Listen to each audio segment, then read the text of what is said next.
अच्छी पढ़ाई, अच्छा चेहरा, अच्छी स्लीप क्वालिटी के लिए दो चीजें इंपॉर्टेंट है कि बच्चा रेस्ट पे लिप्स बंद करके बैठे, और दूसरा टंग को राइट स्पॉट पे रखे। और टंग का राइट स्पॉट है अपर टीथ के पीछे, जहां से आवाज आती है। खराटा लेना तो देखिए सीवियर बात हो जाती है, और इस चैनल के माध्यम से मैं एक बोल्ड स्टेटमेंट दे दूं कि कोई भी खराटा नॉर्मल नहीं है और किसी भी एज में नहीं है।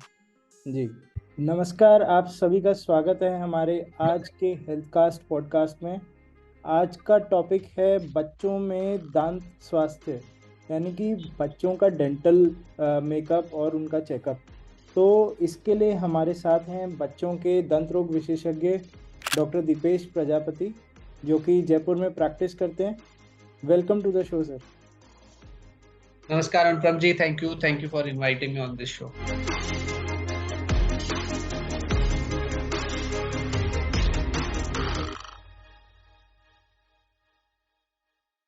तो सर स्टार्ट करते हैं। मेरा पहला सवाल आपसे ये है कि एक बच्चे को अपना पहला डेंटल चेकअप कब कराना चाहिए? देखिए, विश्व भर में जो पीडियाट्रिशियंस है और इनफैक्ट जो हमारी डेंटल कम्युनिटी है, जो मोस्ट फेमस जिसको हम बाइबल बोलते हैं, American association of paediatric dentistry, जिससे बाकी देश उनकी पॉलिसीज फॉलो करते हैं, और ये मेरा भी मानना है कि बच्चे का पहला डेंटल चेकअप उसके फर्स्ट बर्थडे पे हो जाना चाहिए, या फिर जब भी उसका पहला दांत आता है। जी अमूमन बच्चे का पहला दांत लोअर फ्रंट होता है, जो 6 से 7 महीने की उम्र में आता है, या जी तो वो या फिर फर्स्ट बर्थडे, जो भी बच्चे के जीवन में पहला पड़ाव आए, पहला दांत या फर्स्ट बर्थडे, उस पे उसका पहला बच्चों के डेंटिस्ट द्वारा चेकअप हो जाना चाहिए। ठीक है सर। तो बच्चों में आजकल देखा जाता है सर, आमतौर पे बहुत कॉमन हो गई हैं डेंटल प्रॉब्लम्स। जितने भी दंत रोग हैं काफ़ी कॉमनली देखे जाते हैं। क्या लगता है सर आपको, क्या कारण है इन चीज़ों का? देखिए, बहुत कॉमनली मेरे को ये बहुत सारे इंटरव्यूज में इसी तरह का क्वेश्चन पूछा जाता है, और मैं इसका अजीब सा जवाब देता हूँ, और जो कि मैं थोड़ा एक्सप्लेन करूंगा तो आप भी शायद उसमें मानेंगे कि कैविटी तो पेरेंट्स करते हैं। सही बात है मतलब सर। जो चीज बदली है ना, वो है पेरेंटिंग बदली है। जी और अब 200 साल पहले कोई टूथब्रश, कोई टूथपेस्ट नहीं करता था, कोई डेंटिस्ट्री एग्जिस्ट नहीं करती थी, किसी को कैविटी नहीं होती थी। जी जो भी चेंज हुआ है ना, वो हुआ है बच्चों का लालन पोषण का तरीका, माँ बाप का प्यार, वो सही है गलत तरीके से है जो भी है। पर मैं बच्चों का डेंटिस्ट 2010 से लगभग स्ट्रगल कर रहा हूँ बच्चों के दांतों को स्वस्थ रखने के लिए। और मैं हमेशा मैंने यही पाया है कि एक बच्चे का बिहेवियर गाइड करना बहुत ही आसान होता है। मतलब मेरे बाकी डेंटिस्ट जो फ्रेंड्स हैं, जो अडल्ट को ट्रीट करते हैं, उनको लगता है कि बच्चे कैसे टैकल होते हैं, और मुझे लगता है कि बच्चों को टैकल करना तो बहुत आसान है। जो डिफिकल्ट है, जिसको चेंज करना डिफिकल्ट है, वो है पेरेंट्स। सही तो बात। और एक्चुअली क्या चीज कैविटी करती है, तो देखिए, दांत दांत खराब होने के लिए एक ही नियम है, दांत पे खाना चिपकना। जी अगर दांत पे खाना रुकेगा नहीं तो कैविटी नहीं होगी। जी फ्रैंकली मेरा ऐसा मानना है कि आइसक्रीम कैविटी नहीं कर सकती, पर पापड़ कर सकता ओके। है ना, क्योंकि पापड़ अपन सबको होता है कैसे दांतों पे चिपक जाता है, कई बार तो नाखून से अपन को स्क्रैप करना पड़ता है। तो बिस्किट क्यों बदनाम है, चॉकलेट क्यों बदनाम है? क्योंकि वो मीठी भी होती है और चिपचिपी भी होती है। तो दांत में कैविटी होने का एक ही नियम है, वो है दांत पे खाना रुकना। अब यही कारण है कि बहुत सारे कारणों की वजह से कोई लंबी ब्रेस्ट फीडिंग नहीं हो पाती है, और बच्चे बहुत जल्दी बॉटल फीड और इन सब पे आ जाते हैं। और उसमें बॉटल में भी फिर अपन क्या है, सिर्फ प्योर दूध नहीं होता है, कुछ ना कुछ आप या तो वो पाउडर मिलाते हैं या शुगर मिलाते हैं। तो वो फिर बच्चा जब रात को दूध पीता है तो बहुत कॉमनली कैविटीज हो जाती है। मैं दूध का दांत का विशेषज्ञ होने के नाते सभी इस चैनल के माध्यम से पेरेंट्स को एक गुजारिश करना चाहूंगा कि प्लीज जितना हो सके बच्चे को ब्रेस्ट फीड करिए। जी और फर्स्ट बर्थडे के बाद नाइट फीडिंग, चाहे वो ब्रेस्ट फीडिंग हो या फिर बॉटल फीडिंग हो, नाइट फीडिंग की आदत आपको छोड़ देनी चाहिए। ओके। ब्रेस्ट फीडिंग अगर आप कर रहे हैं तो प्लीज दिन में करिए, फर्स्ट बर्थडे के बाद। जी बच्चा दूध पिया और खेलने लग गया, पर बच्चे, ये जो आदत है बच्चे को निप्पल लेके मुंह में सोने की, चाहे वो मदर्स ब्रेस्ट हो या बॉटल का हो, वो एक अच्छी आदत नहीं है, क्योंकि लास्ट घूंट क्या है, वो मुंह में ही रह जाता है दूध का, और वो अगेन वो एक तरह का खाना है जो कि दांत से चिपका हुआ रहता है रात भर।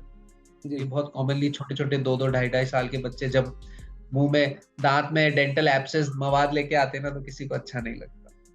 सही बात है सर। तो चिपका हुआ खाना बैक्टीरिया की ग्रोथ को, उनके पोषण को प्रमोट करता है और फिर यही बैक्टीरिया दांत में कैविटी, छेद बनाता और है। यही बात, अब आप ही के फर्स्ट प्रश्न आपका इसलिए इतना ज्यादा इंपॉर्टेंट था कि अगर आप फर्स्ट बर्थडे से किसी बच्चे के डेंटिस्ट को दिखा रहे हैं ना, जी तो कोई भी बच्चे का डेंटिस्ट फर्स्ट बर्थडे के बाद तो इतनी स्टेज पे तो नहीं लेके आएगा कि बच्चे के दांत में मवाद पड़ जाए या कॉम्प्लेक्स ट्रीटमेंट हो जाए कि बेहोश करके ट्रीटमेंट करना पड़ रहा है, तो ये सब स्टेज आएगी ही नहीं। तो इसलिए जी, सबसे इंपॉर्टेंट पार्ट ये है कि फर्स्ट बर्थडे पे स्पेशलिस्ट किड्स डेंटिस्ट द्वारा चेकअप।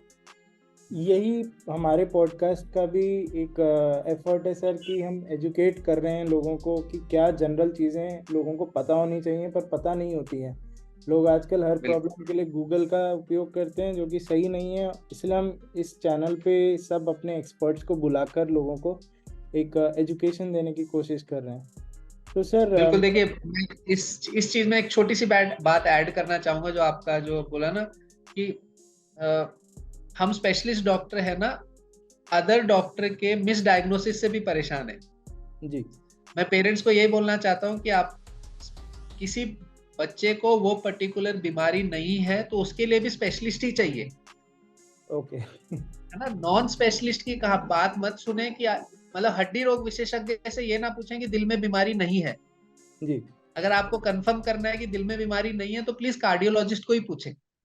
सही बात। तो वही है कि अगर आपको लगता है कि दूध के दांत के इलाज की जरूरत नहीं है तो वो एक दूध के दांत के विशेषज्ञ से पूछिए, जी, जी, है ना। क्योंकि बहुत बार ऐसा होता है कि मिसकंसेप्शन या गलत इंफॉर्मेशन दे दी जाती है और फिर उससे बच्चे को ही नुकसान होता है। मेरे पास कितने आते हैं कि सर हमने तो दिखाया था साल भर पहले, 2 साल पहले दिखाया था, उस डॉक्टर ने ये बोल दिया कि इलाज की जरूरत नहीं है, दूध के दांत हैं, और आज वो बच्चा आंख तक मवाद पहुंची हुई और नाक बंद होके चीख फूला हुआ है और अपन को बेहोश करके ड्रेनेज करना पड़ रहा है, तो वो मजा नहीं आता है, अच्छा नहीं लगता है। जी। जब इसी बारे में बात होती है लोगों से, तो लोग कहते हैं कि वो डॉक्टर हमारे बच्चे को 20 साल से देख रहे हैं इसलिए हमने उनको दिखा दिया, या हमारी फैमिली डॉक्टर हैं वो 20-25 साल से हमें देख रहे हैं इसलिए उनको दिखा दिया। तो ऐसे लोगों के लिए मैं मैसेज देना चाहूँगा इस चैनल के थ्रू कि 20 साल पहले तक आईफोन भी नहीं था। तो टेक्नोलॉजी बहुत बदल गई है, बहुत नई नई चीज़ें आ रही हैं, बहुत तेज़ी से साइंस प्रोग्रेस कर रही है। और हर साइंस की जो अंडरस्टैंडिंग है वो उसके स्पेशलिस्ट को ही होती है। जो बाकी के लोग हैं वो 20 साल या 10 साल पहले जब उन्होंने पढ़ाई अपनी छोड़ी बाकी फील्ड्स की, वो वहीं पे फंस चुके हैं। तो बिल्कुल अपडेशन जो होती है वो अपनी अपनी फील्ड में ही रह जाती है, इसलिए आप अपने स्पेशलिस्ट का ज़रूर ओपिनियन लेना चाहिए। बिल्कुल सही बात, एकदम सही।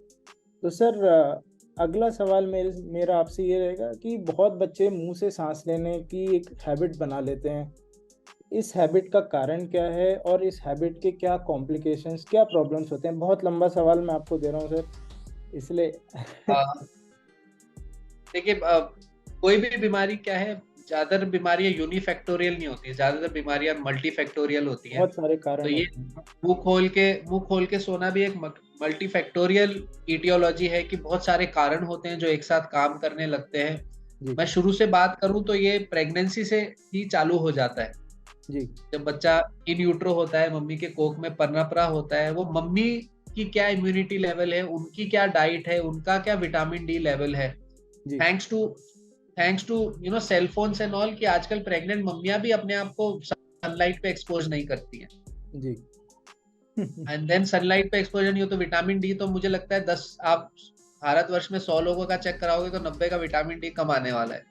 और यही कारण है कि वो इम्यूनिटी ऐसी कम हो जाती है। और फिर जब बच्चा पैदा होता है, अब बहुत सारे सोशल रिफॉर्म्स के कारण अब बच्चों को क्या लंबी ब्रेस्ट फीडिंग नहीं मिल पाती है, क्योंकि जी, मदर्स, दोनों पेरेंट्स वर्किंग है, दोनों पेरेंट्स को काम पे जाना है। तो अब जब ब्रेस्ट फीडिंग नहीं हो पाती तो देखो, बेस्ट एक्सरसाइज मुंह के लिए, नाक के लिए, सांस के लिए सबसे बेस्ट एक्सरसाइज और पहला जिम बच्चे का ब्रेस्ट फीडिंग होता है। जी, वो जब वो जिम पूरा नहीं जा पाता है ना, तो वो बॉटल फीड पे आता है, और बॉटल फीड से फीड लेने में कोई मेहनत नहीं लगती है, कोई अलग तरह की मसल्स यूज करनी पड़ती है, टंग की ट्रेनिंग खराब हो जाती है। यहाँ पे मैं बहुत एक इंपॉर्टेंट बात बोलना चाहूंगा कि अच्छे टीथ डेवलपमेंट, अच्छे जॉ डेवलपमेंट, अच्छी पढ़ाई, अच्छा चेहरा, अच्छी स्लीप क्वालिटी के लिए 2 चीजें इंपॉर्टेंट है कि बच्चा रेस्ट पे लिप्स बंद करके बैठे, और दूसरा टंग को राइट स्पॉट पे रखे। और टंग का राइट स्पॉट है अपर टीथ के पीछे, जहां से आवाज आती है। जी अगर अपर इंसाइजर के पीछे बच्चा टंग को रेस्ट कर रहा है और लिप्स बंद करके एट रेस्ट बैठ रहा है, तो बच्चा हेल्दी रहने के बहुत हायर चांसेस है, उसको लाइफस्टाइल डिजीज होने के कम चांसेस है। पर आजकल मैं एक पीडियाट्रिक हॉस्पिटल में कंसल्टेंट हूँ, जब मेरे पीडियाट्रिशियंस की ओपीडी आती है ना, तो 10 में से 8 बच्चे ना ओपीडी में ऐसे ही वेट कर रहे होते हैं। जी, मुंह है ना? खोल तो के। बिल्कुल मुंह खोल के, तो वो जो भगवान ने, ये नेचर ने जो फिल्टर दिया वो तो यूज ही नहीं हो रहा है, ना मॉइस्ट एयर, ना ह्यूमिडिफाई हो पा रही है एयर, ना ही जी नाइट्रिक ऑक्साइड अपन सिक्रेट कर पा रहे हैं। फिर साइनस के इश्यू, अस्थमा के इश्यू, मुंह खोलने के issue. And being a dentist, जो बच्चा मुंह खोल के सोएगा उसके दांत सीधे नहीं रहेंगे, टेढ़े मेढ़े रहेंगे। जी नेचर का जो सबसे बेस्ट टूथपेस्ट है वो सलाइवा है, आपका खुद का थूक। जी आपके थूक में दांत को प्रोटेक्ट करने की सारी चीजें हैं। जो फालतू चीजें हैं ना, जो कोई फ्लोराइड डालने की कोशिश कर रहा है, कोई नमक डालने की कोशिश कर रहा है, कोई कुछ डालने की कोशिश कर रहा है टूथपेस्ट में, जी आपके दांत सलाइवा में सब कुछ है। पर अब बच्चा जब मुंह खोल के रखेगा ना, तो सलाइवा तो सूख जाएगा, या जी फिर वो ड्रूल करेगा सोते वक्त। तो सलाइवा की जो वॉशिंग होती है, जो उसकी केमिकल प्रॉपर्टीज हैं जो दांत को प्रोटेक्ट करती है, वो तो यूज नहीं हो पाती। तो जी अगेन, मुंह खोलने वाले बच्चे के कैविटीज ज्यादा होती है। तो अमूमन अब जब मेरे पास जो बच्चा तो कैविटी लेके ही आता है, देखिए, तो अमूमन मुझे दिखता है कि वो बच्चा या तो माउथ ब्रीदर है, या उसकी टंग पोस्चर में गड़बड़ है, या दोनों चीजें गड़बड़। जी तो ये with experience I am trying to just connect the dots कि जीभ का रॉन्ग पोस्चर, रॉन्ग तरह की ब्रीदिंग, जो कि मुंह से सांस लेना है, वो कैविटीज में बहुत ज्यादा कंट्रीब्यूट करती है। जी एक बच्चा जो मुंह बंद करके बैठा है ना, उसको कैविटी होने के चांस भी कम है। अब कई लोग पूछते हैं, मेरा बच्चा तो, सर वो बच्चा तो इतनी चॉकलेट खाता है, मेरा बच्चा तो बिल्कुल नहीं खाता, इसको कैविटी नहीं है, उसको कैसे हो गई? तो बहुत सारे फैक्टर्स हैं, उसमें से एक फैक्टर आपको ये भी ध्यान रखना है कि जीभ का रेस्टिंग पोजीशन क्या है, बच्चा सांस कैसे ले रहा है। जी यस, ये कारण है। मैं ब्रेस्ट फीडिंग से चालू करना चाहूंगा। फिर लो इम्यूनिटी हो गई, लो इम्यूनिटी हो गई तो बच्चे को सर्दी जुकाम जल्दी हो रहा है। फिर वो जी जानवर का दूध पी रहा है, जी मम्मी के अलावा क्या, या तो फॉर्मूला मिल्क पे आ जाता है, या फिर जानवर के मिल्क पे आ जाता है। वो जरूरी नहीं है बच्चे के गट में वो बैक्टीरिया हो उसको पचाने के लिए, तो वो एलर्जी बहुत कॉमनली करता है, जिसको जी आप लैक्टोज इंटॉलरेंस या फिर लैक्टोज सेंसिटिविटी बोल सकते हैं।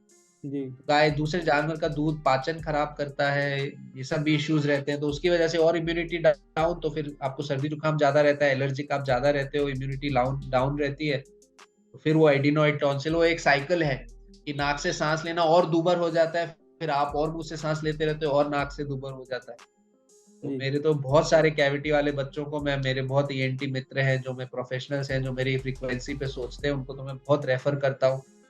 और हमने ईएनटी डॉक्टर की हेल्प से बहुत बच्चों की लाइफस्टाइल, बहुत पढ़ाई, बच्चे का कहना मानना, शैतानी, ये सब बहुत में सुधार किया हुआ है ईएनटी हेल्प से। जी।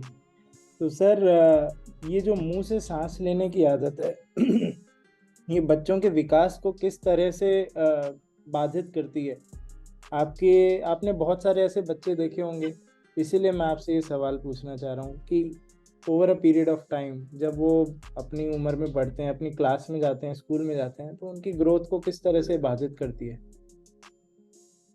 देखिए, एक अच्छे बढ़ते हुए बच्चे के लिए ना दो चीजें जरूरी है। ये, मैं योगा का फैन हूँ, फॉलोवर हूँ, तो मेरे जो योगा के गुरुजी हैं वो भी मेरे को यही दो बात बोलते हैं कि दीपेश, अच्छे स्वास्थ्य के लिए ना दो चीजें जरूरी है। एक है सही श्वास, और एक दूसरा है सही पाचन। जी तो अगर श्वास गड़बड़ रहेगा ना, बच्चा ठीक से सांस नहीं लेगा, मुंह से सांस लेगा, तो देखिए नाक अपने क्या क्या फंक्शन करता है। नाक अपन जो सांस ले रहे हैं उसको फिल्टर करता है, जी अपन जो सांस ले रहे हैं उसको ह्यूमिडिफाई करता है, गीली करके अंदर लंग्स में ज्यादा यूजफुल बनाता है। ये जी नाक से ही सांस लेंगे तो इसमें नाइट्रिक ऑक्साइड भी प्रोड्यूस होता है, जो कि एंटी बैक्टीरियल, एंटी वायरल है। अभी कोविड में सबने समझा कि जल नीति का क्या फायदा जी है ना। और मैं ये, और फिर वही बच्चा जब मुंह से सांस लेने लगता है, तो उसके वो ऊपर जो थ्रोट में जो पीछे सांस जाती है बैक्टीरिया वाली, सूखी सूखी हवा जाती है, वो थ्रोट को और परेशान करती है, इरिटेट करती है। तो जी सब हर गला छिला छिला सा रहता है, ऐसे बच्चे करते रहते हैं। जी उसी से फिर आगे स्टेज हो जाए तो खांसी, पोस्ट नेजल ड्रिप, साइनोसाइटिस, फिर और एलर्जीज रही तो अस्थमा। तो ये सब क्या है, एक के बाद ऐड होता जाता है, डिपेंडिंग बच्चे का क्या एटमॉस्फेयर है, वो किस तरह की सांस ले रहा है, कैसे सांस ले रहा है।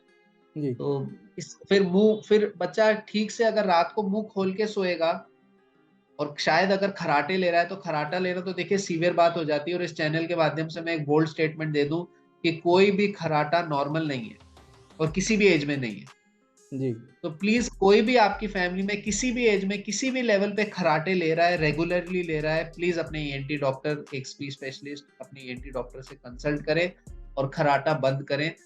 और जो खर्राटे लेते हैं, स्पेशली मैं बच्चों का डेंटिस्ट हूं तो बच्चों की बात बोल दूं, जो खर्राटे लेते हैं, स्लीप की भी साइकिल्स होती है जिसमें डीप स्लीप होती है, रैपिड आई मूवमेंट वाली, नॉन रैपिड आई मूवमेंट वाली। तो पर्टिकुलर डीप स्लीप में जहां पे हार्मोन सिक्रीट होते हैं, ग्रोथ हार्मोन सिक्रीट होते हैं, भूख को कंट्रोल करने वाले हार्मोन सिक्रीट होते हैं, वो बच्चा उस फेज में जा ही नहीं पाता कितनी बार, और वो सही तरह का जो हार्मोन है वो सिक्रीट ही नहीं हो पाता। अब जब ग्रोथ हार्मोन और बाकी हार्मोन्स का ही केमिकल लोचा आपके शरीर में रहेगा तो अब ग्रोथ तो डेफिनेटली हैम्पर होने वाली है। तो मुंह से सांस लेने वाले बच्चे या तो आपको बहुत पतले दिखेंगे या फिर बहुत मोटे दिखेंगे। जी।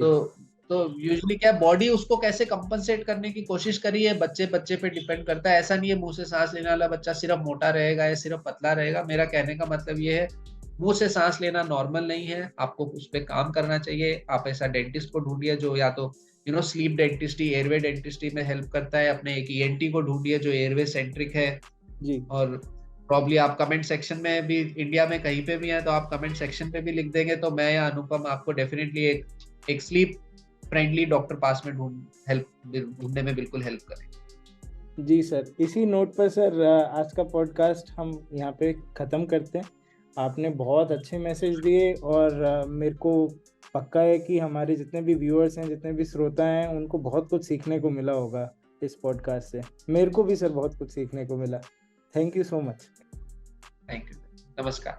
नमस्ते सर। अगर आपको हमारा ये वीडियो पसंद आया तो इसको लाइक करिए और ज़्यादा से ज़्यादा लोगों तक इसको शेयर करिए और हमारे चैनल को ज़रूर सब्सक्राइब करिए। हम ऐसे ज्ञानवर्धक वीडियोस आपके लिए लाते रहेंगे। थैंक यू और हमारे चैनल से जुड़े रहिए। बहुत बहुत धन्यवाद।